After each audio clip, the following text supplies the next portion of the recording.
প্রিয় নবী হজরত মুহাম্মদ সাল্লাল্লাহু আলাইহি ওয়াসাল্লাম যখন নবুয়তের দায়িত্ব লাভ করেন তখন মক্কার পরিবেশ ছিল ঘোর অন্ধকারাচ্ছন্ন। সেই সময় মক্কায় নানান জাতিগোষ্ঠী থেকে লোকেরা এসে কাবা ঘরের চারপাশে নতুন নতুন মূর্তি এনে স্থাপন করছিল। এক কাফেলা বহু দূর থেকে বিচিত্র সব মূর্তি নিয়ে মক্কায় আসল।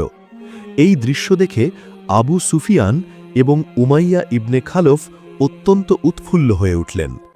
কিছু সময়ের মধ্যেই আবু লাহাব নিজ হাতে কাবা প্রাঙ্গণের বিভিন্ন স্থানে সেই মূর্তিগুলোকে সাজিয়ে রাখল। প্রিয় বন্ধুরা, আমাদের এই ভিডিওগুলো মুসলিম, হিন্দু, খ্রিস্টান, বৌদ্ধ সব ধর্মের লোক দেখে থাকেন। আপনি কোন ধর্মের অনুসারী কমেন্ট করে জানিয়ে দিন। আপনি যদি মুসলিম হয়ে থাকেন ভিডিওতে একটা লাইক দিয়ে শেয়ার করে দিন। এখনও যারা আমাদের চ্যানেল সাবস্ক্রাইব করেন নাই, চ্যানেলটি সাবস্ক্রাইব করে দিন। এমন অবস্থায় তার স্ত্রী ক্ষোভ প্রকাশ করে বলল, তুমি মোহাম্মদকে কেন বাধা দিচ্ছ না? সে তো চাইলে তার নিজের স্ত্রী খাদিজাকে নিয়ে নিরবিলি সুখের জীবন কাটাতে পারত, তাহলে সে কেন আমাদের বিরোধিতা করে চলছে? আবু লাহাব তখন নির্ভরতার ভঙ্গিতে উত্তর দিল, ভয় করো না, আমাদের উপাস্য দেবতারা আমাদের অবশ্যই সুরক্ষা দেবে। মক্কা ও আশেপাশের গোটা অঞ্চল তখন মূর্তি পূজায় এক ভয়াবহ রূপ নিয়েছিল। সর্বত্র আল্লাহর সঙ্গে শিরকের কাজ চলত। এমন সময় প্রিয় নবী মুহাম্মদ সাল্লাল্লাহু আলাইহি ওয়াসাল্লামের উপর হীরা গুহায় আল্লাহর পক্ষ থেকে ওহী অবতীর্ণ শুরু হয়। কয়েকদিন পর তিনি জ্বরগ্রস্ত অবস্থায় বাড়ি ফিরে এলেন। সাহাবায়ে কেরাম ও তার চাচা আবু তালেব গভীর উদ্বেগে তার জন্য দুশ্চিন্তা করতে থাকেন। অন্যদিকে মক্কার প্রধান নেতারা, বিশেষ করে আবু সুফিয়ান এবং উমাইয়া ইবনে খালফ, একদিন একত্রিত হয়ে আবু তালেবের বাড়িতে গিয়ে তাকে কঠোর হুমকি দিল। তারা বলল, তোমার ভাতিজা যেন তার এসব কার্যক্রম বন্ধ করে দেয়। চাইলে আমরা তাকে মক্কার নেতা বানাবো, ধন সম্পদের পাহাড় উপহার দিব, বিনিময়ে সে শুধু আমাদের দেবতাদের বিরোধিতা করা বন্ধ করুক। কিন্তু আল্লাহর রাসূল সাল্লাল্লাহু আলাইহি ওয়াসাল্লাম দৃঢ় চিত্তে সমস্ত প্রস্তাব প্রত্যাখ্যান করলেন। এদিকে উতবা ইবনে রাবিয়ার ছেলে ইসলামের আলো গ্রহণের প্রবল আগ্রহ প্রকাশ করল। তখন তার পরিবার এবং আত্মীয় স্বজন তাকে কঠোরভাবে বাধা দিতে শুরু করল। ইবনে হুজাইফার বোন, যিনি ছিলেন আবু সুফিয়ানের স্ত্রী, তার স্বামী ও ভাই মিলে তার প্রবল বিরোধিতা করে। এই পরিস্থিতিতে সাহসী সাহাবী হুজাইফা রাদিয়াল্লাহু তাআলা আনহু ক্ষোভ ভরে ঘর থেকে বেরিয়ে গেলেন। এদিকে মক্কার তৎকালীন শাসক গোষ্ঠীর ভয় ও নির্যাতনের ভেতর দিয়ে নবীজি সাল্লাল্লাহু আলাইহি ওয়াসাল্লাম ও সাহাবীগণ গোপনে ইসলামের দীক্ষা গ্রহণ করতেন। গভীর রাতে নির্জনে তারা আল্লাহর ইবাদতে লিপ্ত হতেন এবং ফজরের আলো ফোটার আগেই প্রত্যেকেই নিজ নিজ বাসায় চুপি চুপি ফিরে যেতেন, যাতে কেউ কিচ্ছু বুঝতে না পারে। একদিন এক সাহাবী সারা রাত বাসায় না ফেরায় তার মা বাবা দুশ্চিন্তায় পড়ে গেলেন। সকালে তিনি বাড়ি ফিরলে তারা জানতে চান, তুমি কোথায় ছিলে? এমন সময় ঘরের কোনায় রাখা একটি মূর্তির সঙ্গে ছেলেটির হাত লেগে সেটি পরে ভেঙে যায়। এতে তার বাবা ক্রুদ্ধ হয়ে বললেন, তুমি কি সর্বনাশ করলে? যেই উপাস্য আমাদের এতদিন রক্ষা করেছে তুমি তাকে ভেঙে দিলে? সাহাবীটি দৃঢ়ভাবে জবাব দিলেন, যেই উপাস্য নিজের অস্তিত্ব রক্ষা করতে পারে না সে আমাদের কিভাবে রক্ষা করবে? এই কথায় তার বাবা মা ক্ষুব্ধ হয়ে বললেন, তুমি মুহাম্মদের সংস্পর্শে গিয়ে নিজের সর্বনাশ ডেকে আনছ। সাহাবীটি তখন নম্রভাবে বললেন, আমি সত্যকে গ্রহণ করেছি। এরপর তিনি মহানবীর বাণী তাদের কাছে তুলে ধরলেন। ধীরে ধীরে তার মা বাবা উপলব্ধি করতে লাগলেন তাদের ভুল ও বিভ্রান্তি। অবশেষে তারা ইসলামের সুশীতল ছায়ায় আশ্রয় গ্রহণ করলেন। পরদিন এই ঘটনা মক্কার নেতাদের কানে যাওয়ার পরে তারা সাহাবীটিকে ডেকে পাঠাল। সেখানে উপস্থিত সবাই মহানবীর সম্পর্কে বিদ্রূপ ও হাসি ঠাট্টা করতে লাগল।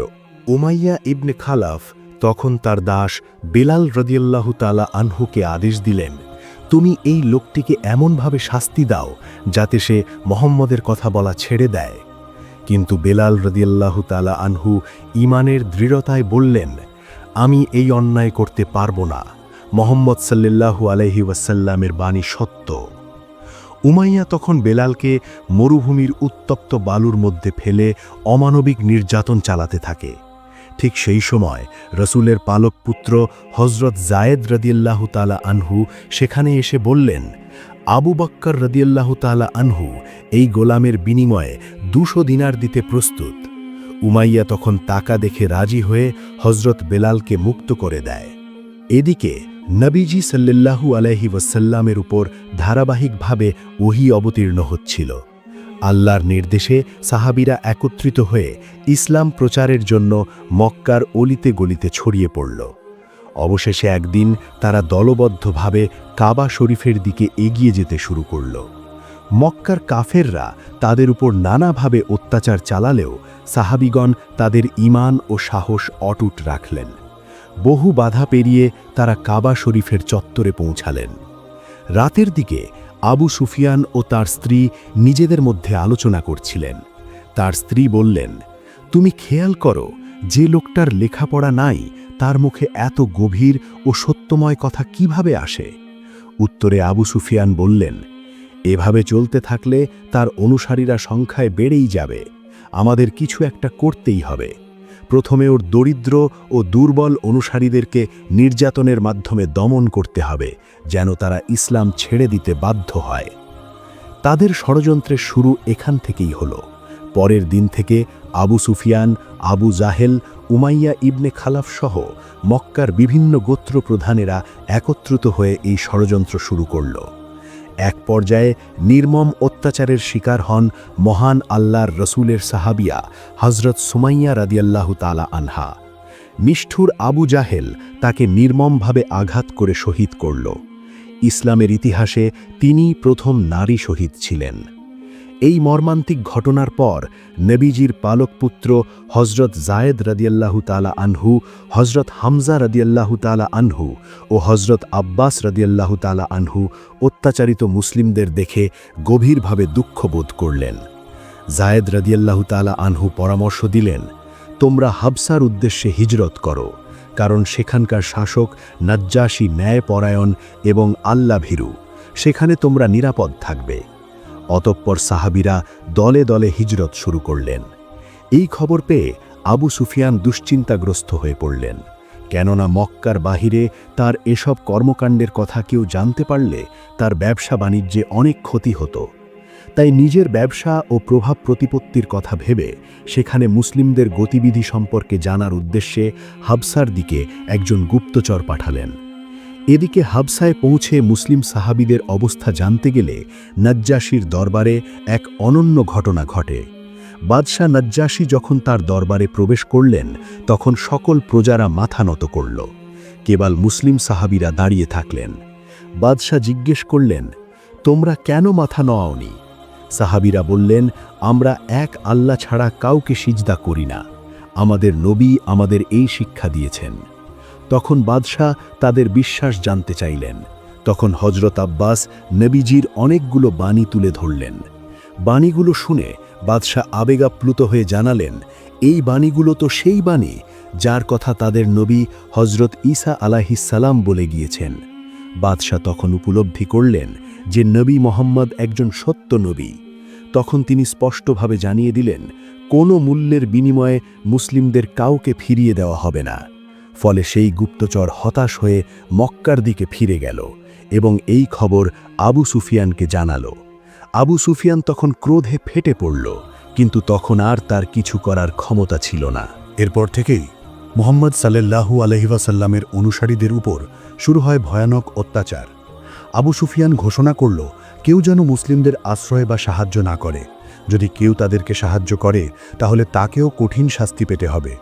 তখন মুহাম্মদ সাল্লাল্লাহু আলাইহি ওয়াসাল্লাম বাধ্য হয়ে মক্কার সকল মুসলিমদেরকে নিয়ে মক্কার বাইরে আবু তালিবের উপত্যকায় আশ্রয় নিলেন। 3 বছর টানা অবরোধে, ক্ষুধা, তৃষ্ণা আর নিপীড়নে তারা দিন কাটালেন। শুকনো গাছের পাতা, এমনকি চামড়া ফুটিয়ে পর্যন্ত তাদের খেতে হয়েছে। কিন্তু নবীজির সবচেয়ে কষ্টের মুহূর্তগুলো তখনও বাকি ছিল। এই দুঃসহ অবস্থার মাঝেই নবীজি সাল্লাল্লাহু আলাইহি ওয়াসাল্লাম হারালেন জীবনের 2 গুরুত্বপূর্ণ ব্যক্তিকে। তার স্ত্রী হজরত খাদিজা রাদিয়াল্লাহু তাআলা আনহা এবং প্রিয় অভিভাবক চাচা হজরত আবু তালিব ইন্তেকাল করলেন। এই 2 জনের মৃত্যুর পর নবীজির ওপর নির্যাতন আরও তীব্র হয়ে উঠল। নিঃসঙ্গ এবং দুঃখ ভারাক্রান্ত হৃদয়ে নবী মুহাম্মদ সাল্লাল্লাহু আলাইহি ওয়াসাল্লাম তার পালক পুত্র জায়েদকে নিয়ে তায়েফের উদ্দেশ্যে রওনা হলেন। তিনি ভেবেছিলেন হয়তো তায়েফবাসী সত্য গ্রহণ করবেন, কিন্তু বাস্তবে ঘটে তার উল্টো। সেখানে তার সঙ্গে চরম রকমের দুর্ব্যবহার করা হয়। শহরের নেতারা শুধু তার দাওয়াত অস্বীকার করেই ক্ষান্ত হয়নি, বরং তারা তাদের বাচ্চাদের লেলিয়ে দেন মুহাম্মদ সাল্লাল্লাহু আলাইহি ওয়াসাল্লামকে পাথর ছোড়ার জন্য। সেই বাচ্চারা তখন পাথর মারতে মারতে তাকে সেখান থেকে তাড়িয়ে দেয়। এই ব্যবহারে নবীজি এত বেশি কষ্ট পেয়েছিলেন যে সেই দিনটি ছিল তার জীবনের সবচেয়ে বেশি কষ্টের দিন। অতঃপর ভারাক্রান্ত হৃদয়ে নবী মুহাম্মদ সাল্লাল্লাহু আলাইহি ওয়াসাল্লাম অশ্রুসিক্ত ও রক্তাক্ত অবস্থায় সেখান থেকে ফিরে গেলেন। তিনি তখন সমস্ত আশা ত্যাগ করেছিলেন। ঠিক সেই মুহূর্তে আল্লাহ তাআলার ইচ্ছায় মদিনা থেকে একটি কাফেলা অলৌকিকভাবে এসে পৌঁছালো। তারা নবীজিকে মদিনায় যাওয়ার আমন্ত্রণ জানালো। এই সংবাদে তিনি আনন্দিত হলেন, কিন্তু সাহাবীদের কথা ভেবে নিজে মক্কায় থেকে গেলেন, যাতে তার সাহাবীরা নিরাপদে মক্কায় পৌঁছাতে পারেন। দিন দিন নবী মুহাম্মদ সাল্লাল্লাহু আলাইহি ওয়াসাল্লামের জনপ্রিয়তা ও ইসলামের প্রসার দেখে আবু সুফিয়ান ও তার অনুসারীরা তীব্র হিংসায় জ্বলতে লাগল। তারা পরিকল্পনা করল এবার মুহাম্মদকে হত্যা করবে। সিদ্ধান্ত অনুযায়ী তারা নবীজিকে হত্যার জন্য কয়েকজন লোক পাঠালো, কিন্তু তারা গিয়ে দেখল নবীজির স্থানে হযরত আলী রাদিয়াল্লাহু তাআলা আনহু শুয়ে আছেন। এই ঘটনা জানতে পেরে আবু সুফিয়ান ঘোষণা করল, যে ব্যক্তি মুহাম্মদকে জীবিত বা মৃত ধরে আনবে তাকে 100 উট পুরস্কার দেওয়া হবে। এই ঘোষণায় মক্কার লোকজন উন্মাদের মতো নবীজির খোঁজে ছুটতে লাগল। খুঁজতে খুঁজতে তারা একটি গুহার সামনে পৌঁছালো, কিন্তু গুহার মুখে মাকড়সার জাল দেখে তারা ভাবল এখানে অনেক দিন ধরে কেউ প্রবেশ করেনি। কিন্তু তাদের ধারণা ভুল ছিল। গুহার ভেতরেই ছিলেন প্রিয় নবী হযরত মুহাম্মদ সাল্লাল্লাহু আলাইহি ওয়াসাল্লাম ও তার সাহাবী। আল্লাহর নির্দেশে মাকড়সার জাল তৈরি হওয়ার কারণে কাফেররা বিভ্রান্ত হয়ে পড়ে। ফলে নবী মুহাম্মদ সাল্লাল্লাহু আলাইহি ওয়াসাল্লাম ও তার সাহাবী সে বিপদ থেকে রক্ষা পেলেন। এদিকে মক্কার লোকজন অধীর অপেক্ষায় বসেছিল কখন হযরত মুহাম্মদ সাল্লাল্লাহু আলাইহি ওয়াসাল্লাম তাদের কাছে ফিরে আসবেন। এমন সময় মদিনার মরুভূমিতে দেখা গেল নবীজি সাল্লাল্লাহু আলাইহি ওয়াসাল্লাম তাদের দিকেই ফিরে আসছেন। এই দৃশ্যে মদিনার লোকজন আনন্দে উৎফুল্ল হয়ে তাকে আনন্দচিত্তে গ্রহণ করল। আল্লাহর নির্দেশে একটি উটের মাধ্যমে একটি স্থান নির্বাচিত হল এবং সেখানে একটি মসজিদের নির্মাণ কাজ শুরু হল। মদিনার ধনী গরিব সবাই মিলে সেই মসজিদের নির্মাণ কাজ সম্পন্ন করল। নির্মাণ শেষে হযরত হামজা রাদিয়াল্লাহু তাআলা আনহু বললেন, মসজিদে যেন কিছু একটা কম রয়েছে। একজন সাহাবী প্রস্তাব দিলেন, আল্লাহর পথে মানুষকে ডাকার জন্য একটি ঘণ্টার ব্যবস্থা করা যাক। হামজা বললেন, ঘণ্টা তো খ্রিস্টানরা ব্যবহার করে। তখন আরেক সাহাবী বললেন, তাহলে আমরা কেন বাদ্যযন্ত্র ছাড়াই কণ্ঠে মানুষকে আল্লাহর পথে ডাকব না? নবীজি তখন হযরত বেলাল রাদিয়াল্লাহু তাআলা আনহুর দিকে ইশারা করে বললেন, হে বেলাল, তুমি আজান দাও। তার নির্দেশে হযরত বেলাল রাদিয়াল্লাহু তাআলা আনহু মদিনায় প্রথমবারের মতো আজান দিলেন। এদিকে মক্কা তখন প্রায় শূন্য। নবীজি সাল্লাল্লাহু আলাইহি ওয়াসাল্লামের অনুসারী বা তাদের গোত্রের কেউই সেখানে ছিল না। আবু সুফিয়ান এই সুযোগে মক্কা ছেড়ে চলে যাওয়া মানুষদের ঘরবাড়ি, দোকানপাট ও সম্পদ দখল করে নিল।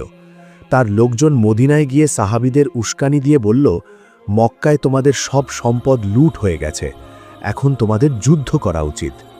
হযরত হামজা রাদিয়াল্লাহু তাআলা আনহু বললেন, রাসূল সাল্লাল্লাহু আলাইহি ওয়াসাল্লাম এখন শান্তি চান, তাই আমরা এখন যুদ্ধ করতে পারবো না। তিনি নবীজি সাল্লাল্লাহু আলাইহি ওয়াসাল্লামের কাছে গিয়ে বললেন, ইয়া রাসূলাল্লাহ, আমাকে যুদ্ধের জন্য অনুমতি দিন। কিন্তু আল্লাহর নির্দেশ না থাকায় নবীজি সাল্লাল্লাহু আলাইহি ওয়াসাল্লাম তাকে নিষেধ করলেন। অতঃপর নবীজি সাল্লাল্লাহু আলাইহি ওয়াসাল্লাম আল্লাহর কাছে দোয়া করলেন। কিছুদিন পর আল্লাহ তাআলা যুদ্ধের অনুমতি দিলেন। নবীজি সাল্লাল্লাহু আলাইহি ওয়াসাল্লাম তখন সকলকে যুদ্ধের ঘোষণা দিলেন। সাহাবীরা প্রস্তুত হয়ে বদরের প্রান্তরের দিকে রওনা দিলেন। সেখানে পৌঁছে তারা কয়েকটি কূপের কাছে তাঁবু স্থাপন করলেন। এদিকে উতবা খবর আনল যে নবীজি সাল্লাল্লাহু আলাইহি ওয়াসাল্লাম ও তার কাফেলা যুদ্ধের জন্য মক্কার দিকে রওনা দিয়েছেন। এই সংবাদ পেয়ে মক্কার কাফেররা বদরের দিকে যুদ্ধের জন্য রওনা দিল। কিন্তু আবু সুফিয়ান এই যুদ্ধে যোগ না দিয়ে লুট করা সম্পদ নিয়ে অন্য দেশে বাণিজ্য করতে চলে গেল। কাফেররা তার কাছে সাহায্য চাইলেও সে তার সম্পদ নষ্ট হওয়ার ভয়ে যুদ্ধে যেতে অস্বীকার করল। অতঃপর বদরের যুদ্ধের দিন যখন নিকটে এলো, তখন সকলে প্রান্তরে একত্রিত হল। হযরত মুহাম্মদ সাল্লাল্লাহু আলাইহি ওয়াসাল্লাম তার সাহাবীদের নিয়ে কয়েকটি কূপের কাছে তাঁবু স্থাপন করলেন। তিনি সবাইকে বললেন, ইচ্ছামতো পানি পান করো, তারপর প্রতিটি কূপের মুখ পাথর দিয়ে বন্ধ করে দাও। সাহাবীরা পানি পান করে কূপগুলো বন্ধ করে দিলেন, যাতে কাফেররা পানি না পায় এবং শারীরিকভাবে দুর্বল হয়ে পড়ে। নবীজি সাল্লাল্লাহু আলাইহি ওয়াসাল্লামের পরিকল্পনা সফল হল। দীর্ঘ পথ পাড়ি দিয়ে আসা কাফেররা পিপাসায় কাতর হয়ে পড়ল। ফলে সংখ্যায় বেশি হলেও তারা যুদ্ধের জন্য শক্তিহীন ছিল। যুদ্ধ শুরু হলে মুসলিম ও কাফেরদের মধ্যে তুমুল রক্তক্ষয়ী সংঘর্ষ হল। কিন্তু সুসংবাদ এলো যে আবু সুফিয়ান ব্যতীত মক্কার প্রায় সব বড় নেতা নিহত হলেন। মাত্র ৩০০ জন সাহাবী নিয়ে নবীজি সাল্লাল্লাহু আলাইহি ওয়াসাল্লাম বদরে বিজয়ী হলেন। এই জয় মুসলিমদের ক্ষমতা ও প্রভাব বহু গুণ বাড়িয়ে দিল। এদিকে আবু সুফিয়ান বাণিজ্য শেষ করে মক্কায় ফিরে এসে বদরের ঘটনা শুনে নবীজি সাল্লাল্লাহু আলাইহি ওয়াসাল্লামের প্রতি আরও ক্ষুব্ধ হল। তার স্ত্রী হিন্দা, যার বাবা ও ভাই উভয়ই বদরে হজরত হামজা রাদিয়াল্লাহু তাআলা আনহু-এর হাতে নিহত হয়েছিল, তাই সে প্রতিশোধের আগুনে জ্বলতে লাগল। আবু সুফিয়ান তার দলের মধ্যে একজন নিপুণ বর্ষাবিদ ছিল, যার নিশানা ছিল অব্যর্থ। হিন্দা তার কাছে গিয়ে বলল, যদি তুমি হামজাকে হত্যা করতে পারো, আমি তোমাকে প্রচুর ধন সম্পদ দিব এবং তোমাকে মুক্তি দেব। অতঃপর দীর্ঘ ১ বছর কেটে গেল। এক সাহাবী মক্কা থেকে খবর আনল যে কাফেররা বদরের প্রতিশোধ নিতে যুদ্ধের জন্য প্রস্তুতি নিচ্ছে। তারা সংখ্যায় অনেক বেশি, যা মুসলিমদের জন্য উদ্বেগের কারণ হল। অতঃপর যুদ্ধের সময় ঘনিয়ে এলো আর সবাই উহুদ পাহাড়ের সামনে জড়ো হল। নবীজি সাল্লাল্লাহু আলাইহি ওয়াসাল্লাম সাহাবীদের ২ ভাগে ভাগ করলেন। এক দল যুদ্ধ করবে, আরেক দল জাবালে রুমা নামক পাহাড়ে পাহারা দিবে, যাতে শত্রুরা পেছন থেকে আক্রমণ না করতে পারে। তিনি বারবার নির্দেশ দিলেন, কোনো অবস্থাতেই পাহাড় থেকে তোমরা নামবে না। কিছুক্ষণ পর তুমুল যুদ্ধ শুরু হল। যুদ্ধের মাঝে হিন্দার নিয়োজিত বর্ষাবিদ সুযোগ বুঝে হজরত হামজা রাদিয়াল্লাহু তাআলা আনহুকে বর্ষা নিক্ষেপ করল। ফলে হজরত হামজা রাদিয়াল্লাহু তাআলা আনহু সেখানেই শহীদ হয়ে গেলেন। তার মৃত্যু দেখে মুসলিমরা প্রচণ্ড ক্ষুব্ধ হয়ে উঠল। তাদের আক্রমণে কাফেররা পালাতে শুরু করল। মুসলিমরা ভাবল তারা জয়ী হয়েছে। এই ভেবে পাহারারত সাহাবীরা পাহাড় ছেড়ে নেমে এলো, যা ছিল তাদের সবচেয়ে বড় ভুল। আবু সুফিয়ান খালিদ বিন ওয়ালিদকে এই সুযোগে প্রস্তুত রেখেছিল। তিনি দূর থেকে সব দেখছিলেন। পাহাড় ফাঁকা দেখে তিনি তার বাহিনী নিয়ে পেছন থেকে আক্রমণ শুরু করলেন। হঠাৎ পেছনের আক্রমণে মুসলিমরা একের পর এক প্রাণ হারাতে লাগল। পরিস্থিতি খারাপ দেখে অনেকে পালিয়ে গেল। নবীজি সাল্লাল্লাহু আলাইহি ওয়াসাল্লামের কঠোর নির্দেশ অমান্য করার কারণে উহুদের যুদ্ধে মুসলিমরা পরাজিত হল। যুদ্ধ শেষে হিন্দা হজরত হামজার দেহ মুবারক খুঁজে বের করে তার বুক চিরে কলিজা চিবিয়ে খেল। এরপর দীর্ঘ সময় কেটে গেল। নবীজি সাল্লাল্লাহু আলাইহি ওয়াসাল্লাম সাহাবীদের নিয়ে ইসলাম প্রচারের জন্য একটি বড় কাফেলা নিয়ে রওনা হলেন। অতঃপর তারা পথে বিশ্রামের জন্য একটি স্থানে থামলেন। হঠাৎ খালিদ বিন ওয়ালিদ তার সৈন্য নিয়ে আক্রমণের উদ্দেশ্যে তাদের নিকটে এলো। কিন্তু মুসলিমদের আচরণে তিনি এতটাই মুগ্ধ হয়ে গিয়েছিলেন যে তিনি আর কিছু না বলে সেখান থেকে চলে গেলেন। অতঃপর হজরত মুহাম্মদ সাল্লাল্লাহু আলাইহি ওয়াসাল্লাম মক্কার কাফেরদের সাথে একটি ১০ বছরের শান্তি চুক্তি করলেন, যাতে কেউ কারো উপর আক্রমণ করতে পারবে না। মুসলিমরা এই চুক্তিতে সম্মত হল, যা তাদের জন্য একটি বড় সুযোগ ছিল। এই সময়ের মধ্যে তারা ইসলামের প্রচার ত্বরান্বিত করার পরিকল্পনা করল। নবীজি তার সাহাবীদের বিশ্বের বিভিন্ন দেশে দাওয়াতের জন্য পাঠালেন। ফলে মুসলিমদের সংখ্যা দিন দিন বাড়তে লাগল। অনেক কাফের ও মুশরিক ইসলাম গ্রহণ করলেন। এমনকি উহুদে নবীজিকে পরাজিত করা সেই খালিদ বিন ওয়ালিদও ইসলাম কবুল করলেন। কিন্তু হঠাৎ একদিন কিছু কাফের মুসলিম কাফেলার উপর আক্রমণ করল। ফলে বেশ কয়েকজন সাহাবী শহীদ হলেন। এই ঘটনায় স্পষ্ট হল যে আবু সুফিয়ান চুক্তি ভঙ্গ করেছে। পরদিন আবু সুফিয়ান মদিনায় এলো, কিন্তু চুক্তি ভঙ্গের কারণে কেউ তার সাথে কথা বলতে চাইল না। সবাই তাকে ঘৃণার দৃষ্টিতে দেখল। এমনকি সে নবীজি সাল্লাল্লাহু আলাইহি ওয়াসাল্লামের সাথে কথা বলতে চাইলেও তিনি মুখ ফিরিয়ে নিলেন। আবু সুফিয়ান বলতে লাগলেন, আমি একজন মেষপালকের কাছে সব দিক থেকে হেরে গেলাম। হজরত আব্বাস রাদিয়াল্লাহু তাআলা আনহু উত্তর দিলেন, সেই মেষপালকের ধর্ম এখন বিশ্বের সব স্থানে ছড়িয়ে পড়েছে। ততদিনে ইসলাম গ্রহণকারীদের সংখ্যা প্রায় ১০,০০০ ছাড়িয়েছিল। নবীজি এই বিশাল সাহাবীদের নিয়ে মদিনা থেকে মক্কার উদ্দেশ্যে রওনা হলেন। আবু সুফিয়ান মক্কায় ফিরে তার গোত্রের লোকজনকে বলল, আর কোনো উপায় নেই। মুহাম্মদ তার কথা রেখেছেন, তিনি বিশ্বের সবার মন জয় করেছেন। মক্কার কাফেররা তখন বুঝতে পারল তাদের আর কিছুই করার নেই। নবীজি ও তার সাহাবীরা মক্কার কাছে মরুভূমিতে রাত্রি যাপন করলেন। আবু সুফিয়ান ও তার স্ত্রী হিন্দা রাতের অন্ধকারে লুকিয়ে তাদের দেখতে গেল। বিশাল কাফেলা দেখে তারা বিস্মিত হল। আবু সুফিয়ান বুঝল ইসলামের বিজয় অবশ্যম্ভাবী। তখন আবু সুফিয়ান কাফেলার কাছে গিয়ে নবীজি সাল্লাল্লাহু আলাইহি ওয়াসাল্লামের সাথে সাক্ষাৎ করে ইসলাম গ্রহণ করলেন। পরদিন নবীজি বিশাল কাফেলা নিয়ে মক্কায় প্রবেশ করলেন। তিনি মক্কাকে গভীরভাবে ভালোবাসতেন। এরপর মুসলিমরা কাবা শরীফ দখল করল। নবীজি সকলের উদ্দেশ্যে ঘোষণা করলেন, আজ থেকে তোমরা সবাই মুক্ত। আমি আমার সকল শত্রুকে ক্ষমা করে দিয়েছি। অতঃপর তিনি বুঝতে পারলেন তার জীবনের শেষ দিনগুলো নিকটে চলে এসেছে। তাই তিনি তার জীবনের শেষ হজ তথা বিদায় হজের ভাষণ দিলেন। এই ভাষণে তিনি বললেন, হয়তো আমি তোমাদের মাঝে আর বেশি দিন থাকব না, তাই আজ আমি এখান থেকে তোমাদেরকে কিছু কথা বলে যেতে চাই। তোমরা গরিবদের সেই খাবার দাও যা তোমরা খাও, তাদের সেই পোশাক পরতে দাও যা তোমরা পরো। মনে রেখো, তোমরা সবাই একদিন আল্লাহর সামনে হাজির হবে এবং তোমাদের কাজের হিসাব দিতে হবে। নবীজি তার সাহাবীদের অসংখ্য উপদেশ দিয়ে গেলেন। তার শেষ বাণী ছিল, আমি তোমাদের কাছে দুইটি জিনিস রেখে যাচ্ছি, আর তা হলো আল্লাহর কুরআন এবং আমার সুন্নাহ, যা তোমাদের জন্য আলো ও পথপ্রদর্শক। এভাবে হজরত মুহাম্মদ সাল্লাল্লাহু আলাইহি ওয়াসাল্লাম সারাটা জীবন ত্যাগ ও কষ্টের মাধ্যমে ইসলাম প্রচার করেছিলেন। তিনি সবসময় তার উম্মতদের কল্যাণের কথা চিন্তা করতেন। জীবনের শেষ মুহূর্তেও তিনি উম্মতের কথা ভাবতে লাগলেন। 12ই রবিউল আউয়াল মহান নবী মুহাম্মদ সাল্লাল্লাহু আলাইহি ওয়াসাল্লাম মদিনায় হজরত আয়েশা রাদিয়াল্লাহু তাআলা আনহা এর কোলে শায়িত ছিলেন। তখন তার শরীর খুবই দুর্বল, জ্বরও ছিল প্রবল। সে সময় তিনি বারবার উম্মতের কথা ভাবছিলেন। এমন সময় হালকা স্বরে তিনি বললেন, আসসালাত আসসালাত ওয়ামা মালাকাত আইয়ামানুকুম। নামাজ এবং দাসদের হক আদায়ের কথা স্মরণ করিয়ে দিলেন। এরপর সবার উদ্দেশ্যে বললেন, হে আল্লাহ, আমাকে রাফিকুল আলা উচ্চতম সঙ্গীর সান্নিধ্য দান করুন। এই বলে মহান আল্লাহর রাসূল ইহলোক ত্যাগ করলেন। প্রিয় দর্শক, মুহাম্মদ সাল্লাল্লাহু আলাইহি ওয়াসাল্লামের জীবন ছিল ত্যাগ, কষ্ট, ধৈর্য আর ভালোবাসার অনন্য এক দৃষ্টান্ত। তিনি অনাথ হয়ে জন্মেছিলেন, কিশোর বয়সে পরিবার হারিয়েছেন, জীবনের প্রতিটি ধাপে সংগ্রাম করেছেন। তবুও কখনো কারো প্রতি কষ্টের বদলা নেননি, বরং এক ও অদ্বিতীয় আল্লাহর দ্বীন প্রচারের পাশাপাশি ক্ষমা, দয়া আর মানবতার শিক্ষা দিয়ে গেছেন। তার জীবন শুধু ইতিহাস নয়, বরং প্রতিটি মুসলিমের জন্য পথের আলো। আসুন আমরা তার দেখানো পথেই হাঁটি।